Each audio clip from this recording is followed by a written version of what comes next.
It was my daughter Rebecca's 45th birthday, and I had arrived at her house early with a cake I'd ordered specially from her favorite bakery.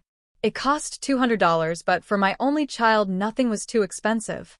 I knocked on the door with a smile, expecting to see her face light up like it did when she was a little girl. But when she opened it, her expression was one of total annoyance. "Oh, it's you," she muttered without even looking me in the eye. "Happy birthday, my love," I said, holding out the cake with the candles already in place. "I brought your favorite chocolate with strawberries, just like when you were a kid." Rebecca sighed deeply, as if my presence were an unbearable burden. "Mom, we need to talk," she said dryly, letting me inside without even a thank you for the cake. We sat down in the living room of her beautiful home, a house that I had completely financed when she and David got married. It had been $50,000 that I'd pulled from my life savings, money I'd saved penny by penny, working double shifts as a nurse for 40 years. "You know, Mom," Rebecca began in that cold voice she had developed over the past few years, "I've been thinking a lot about my birthday, about presents, and about what would truly make me happy." I nodded enthusiastically. "Of course, my love. Tell me what you want and I'll get it for you. A trip, some jewelry, maybe that new car you mentioned." Rebecca looked me straight in the eye, and what I saw there chilled me to the bone. It was pure contempt. "The one thing I'd love most as a birthday present," she said slowly, savoring each word, "is for you to just die." The world stopped. I literally felt as if someone had ripped my heart from my chest. Her words echoed in my ears like an endless loop.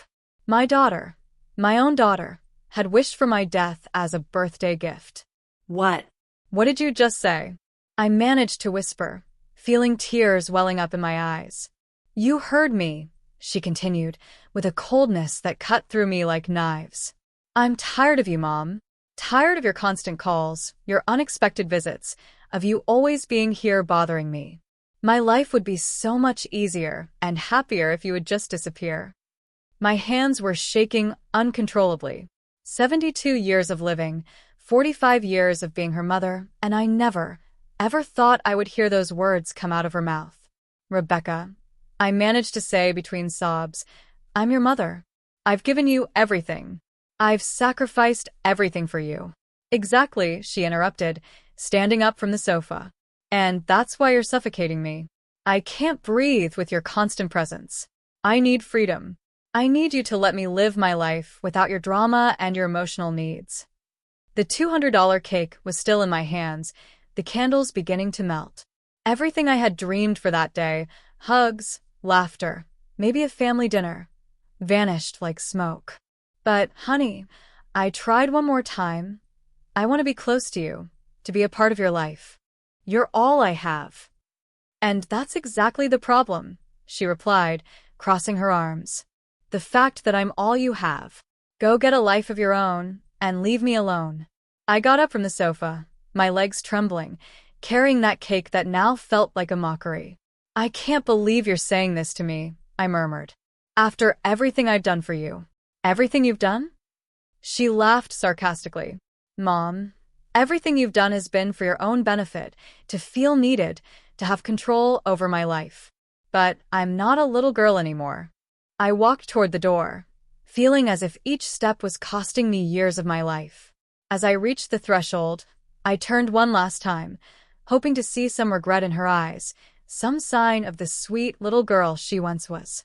But I only saw impatience for me to leave so she could finally celebrate her birthday without the nuisance I represented. "Happy birthday, Rebecca," I murmured, and I walked out of that house, closing the door behind me. I didn't know at that moment that it would be the last time I would ever enter that house as the mother who had sacrificed everything. Because what my daughter didn't know was that she had just awakened something in me that had been dormant for decades. I arrived at my small apartment with trembling legs and a broken heart. The $200 cake ended up in the trash, the melted candles a reflection of the tears that wouldn't stop falling. I sat on my old sofa, the same sofa where I had nursed Rebecca as a baby, where I had read her stories for years, where I had cried tears of happiness every time she called me Mom. How had I ended up here? How could my own daughter, The child I had carried in my womb for 9 months wished for my death with such coldness. I began to remember everything, absolutely everything, I had done for her over the past 45 years. When she was 3 and got pneumonia, I worked triple shifts at the hospital to pay for her medicine. It was $1,200 in antibiotics that my insurance didn't cover, money I got from selling my late mother's jewelry. When she turned 16 and wanted to go to the prom, I worked entire weekends for 4 months to buy her that pink dress that cost $800. I remember how her eyes sparkled when she tried it on. "Thank you, Mom. You're the best in the world," she had said, hugging me tight. In college, when she changed her major for the 3rd time, I paid for every semester without a single complaint, $42,000 in total, money I got by taking out a second mortgage on my house. "Don't worry, honey," I would tell her every time she called me crying. "Your education is the most important thing." When she married David, I organized and paid for the entire wedding, $35,000, so she could have the wedding of her dreams, the most elegant ballroom in the city, the most beautiful flowers, the menu she chose without worrying about the price. "I want my princess to have everything," I told her as I signed check after check. And then came the house, that very house where she had just humiliated me. When Rebecca and David decided they wanted to buy their first property, I didn't hesitate for a second. "Don't worry about the down payment," I told them. "I'll take care of it." It was $150,000 for my life savings, the money I had been saving for my retirement. But it didn't end there. When the twins arrived 5 years ago, I became the free babysitter. Every time Rebecca wanted to go out with David, every time they had plans and needed someone to watch the kids, there I was, not charging a single cent, happy to help my daughter have the life she had always dreamed of. When David lost his job last year, who paid the mortgage for 8 months? Me, $16,000 that I took from my pension, money that meant eating rice and beans for weeks just to stretch my income. And when the twins needed braces, another $4,000 that I covered without a second thought. "Don't worry," I told them, seeing their distressed faces. "That's what grandparents are for." I got up from the sofa and went to my desk where I kept all the receipts, all the proof of every single penny I had spent on my daughter and her family. They were boxes and boxes of documents that I had kept, not because of mistrust, but because it made me proud to remember everything I had been able to do for them. I started doing the math. Raising Rebecca from birth until she was on her own, approximately $200,000. College, $42,000. The wedding, $35,000. The down payment on the house, $150,000. The mortgage payments when David was unemployed, $16,000. The twins' braces, $4,000. Birthday and Christmas gifts over all those years, at least $10,000 more. The total was devastating. Over $460,000, almost $500,000 that I had invested in my daughter's happiness. And all of it to hear that her greatest desire was for me to die. Tears fell onto the papers as I added and subtracted. If I had put that money in a savings account with compound interest, today I would have more than $600,000. I could be living in a nice house, traveling the world, enjoying a comfortable retirement instead of counting pennies in this tiny apartment. But no, I had chosen to invest in love. I had chosen to believe that the money spent on my daughter was money well spent, that every sacrifice was worth it because, in the end, I would have a daughter who loved me and would take care of me in my old age. How foolish I had been. I picked up the phone and dialed Rebecca's number. I needed to hear her voice one more time. I needed to confirm that she had really said those terrible words. "What do you want now, Mom?" she answered with annoyance after the 5th ring. "Rebecca, I need to know if you really meant what you said to me today," I asked in a trembling voice. "Of course I meant it," she replied without a hint of remorse. "Mom, it's time for you to understand that I need space. Your obsession with me isn't healthy." "Obsession," I repeated, incredulous. "You call a mother's love obsession?" "Yes, exactly that. And I hope that after today you finally get the message. I need you to respect my boundaries and let me live my life." I hung up the phone without saying goodbye. There was no misunderstanding. My daughter truly believed that my love was a burden, that my presence in her life was a problem she needed to solve. That night, I couldn't sleep. I lay awake staring at the ceiling, remembering every beautiful moment we had shared, every hug, every "I love you, Mom," that had come from her lips.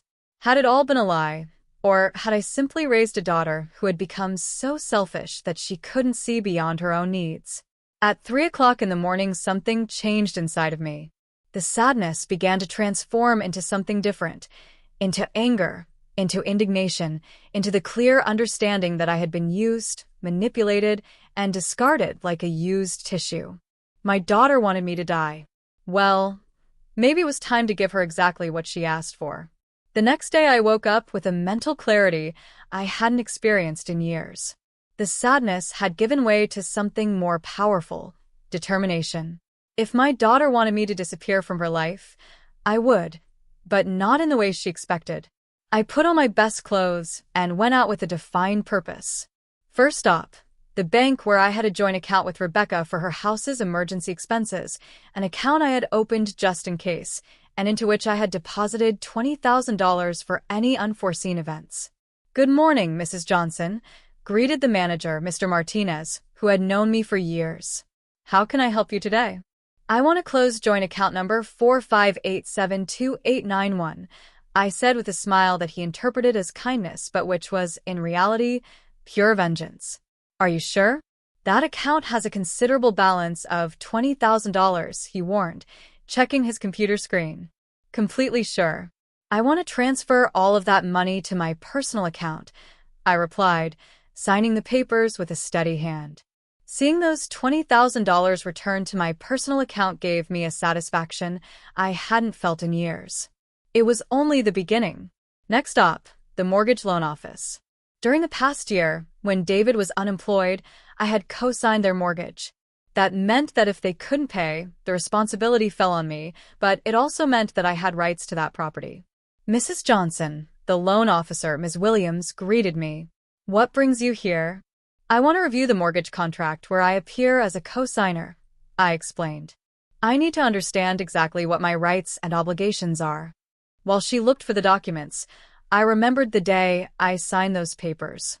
Rebecca had cried with emotion. "Thank you, Mom. I don't know what we'd do without you. You're our savior," she had said, hugging me tight. David had also thanked me, promising they would never have late payments. "Here are the documents," Ms. Williams said, placing a thick folder in front of me. "As a co-signer, you are responsible for the payments if the primary holders cannot make them. But you also have the right to reclaim the property if you believe the debtors won't be able to fulfill their obligations." "Exactly," I said, examining the papers carefully. "Is there a problem with the payments?" she asked with professional concern. "I'm evaluating the situation," I replied, putting a copy of all the documents in my bag.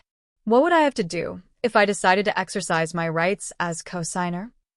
"You would have to demonstrate that there's a risk of default or that there have already been significant delays. In your case, I see that you covered 8 months of payments last year, which is already sufficient evidence that the primary holders lack financial stability." Perfect. David had lost his job again last week, information that Rebecca had given me without thinking about the implications. She thought she was asking for help indirectly, but what she was really giving me were the weapons for my revenge. I left that office with a smile. My dear daughter had no idea of the storm that was brewing. Third stop, my personal lawyer, Mr. Anil Adams, a 70-year-old man who had been a friend of my late husband's. He knew my entire family situation and had witnessed my sacrifices for Rebecca for decades. "Julieta," he greeted me warmly. "What brings you to my office? It's not common to see you here." "Anil, I need your help with something very important," I told him, sitting in front of his desk. "I want to completely change my will." His eyebrows shot up in surprise. "Has something happened with Rebecca?" I told him everything, every hurtful word, every moment of contempt, the coldness with which she had wished for my death on her own birthday. Anil listened in silence, his expression becoming more serious with each detail. "Julieta," he said finally, "I'm so sorry for what you're going through. I never thought Rebecca was capable of something like that after everything you've done for her." "Me neither," I sighed. but I've made my decision. I want to change my will and leave everything to a charitable organization. I also want to set up a trust fund for my grandchildren, but Rebecca can't have access to that money until they turn 25. That can be done. Anil nodded, taking notes. Do you also want to change the beneficiaries of your life insurance? Of course. Anything with Rebecca's name on it. I want to change it. My daughter wants me to die, but when I do, she's not going to receive any of it, to receive a single penny from me. We spent 2 hours reviewing all my legal documents, my $100,000 life insurance policy, my savings, my apartment, my investments. Everything that had once been designated for Rebecca would now go to the Orphans Foundation, where I had volunteered for years. There's something else, I said as we were finishing. I want you to prepare all the documents to reclaim the house where Rebecca lives. As the co-signer of the mortgage, I have rights. And her husband just lost his job again. Anil's eyes lit up with understanding. Now I see where you're going with all of this. Are you sure you want to go that far? Completely sure, I replied, with a determination that surprised even myself. My daughter told me her life would be easier if I disappeared. Well, I'm going to disappear, but first I'm going to make sure she understands exactly what it means to live without me and without everything I've done for her. When I left Anil's office, it was already dark. I walked through the streets of my neighborhood feeling renewed, as if I had woken up from a very long dream. For 45 years, I had lived for Rebecca. I had sacrificed my own dreams and desires to give her everything she wanted, but no more. I got back to my apartment and poured myself a glass of wine, something I hadn't done in years. Toasting myself was something completely new, but it felt incredibly liberating. I took out my phone and dialed a number I had saved months ago but had never dared to use. It was for a travel agency specializing in retirees that offered packages for living abroad. Good evening. This is Julieta Johnson, I said when they answered. I saw your promotion about living in Switzerland. Could you send me complete information? Of course, Mrs. Johnson. Switzerland is a very popular destination among our clients. We have several programs from temporary stays to permanent residency. What kind of information do you need? Everything, I replied without hesitation. I want to know everything about how a 72-year-old person can start a new life in Switzerland. After hanging up, I stood at the window looking out at the city where I had lived my entire life. Soon, all of this would be just a memory. My daughter had asked for my disappearance as a birthday gift, and I was going to grant it to her in the most spectacular way possible. What Rebecca didn't know was that her wish was about to become her worst nightmare. The next few days were a roller coaster of emotions and secret preparations. Every morning I woke up with a mix of pain and determination that pushed me forward with my plan. It was as if I had woken from a long slumber in which I had lived only to please my daughter, and now, finally, I was living for myself. On Wednesday morning my phone rang. It was Rebecca. For a moment my heart sped up, thinking that maybe she had reconsidered, that she might apologize for the terrible words she had said. How naive I still was. Mom, she said in that cold voice she had adopted lately. I need you to do me a favor. Not even a hello or how are you. She went straight to the point, as if I were her personal assistant.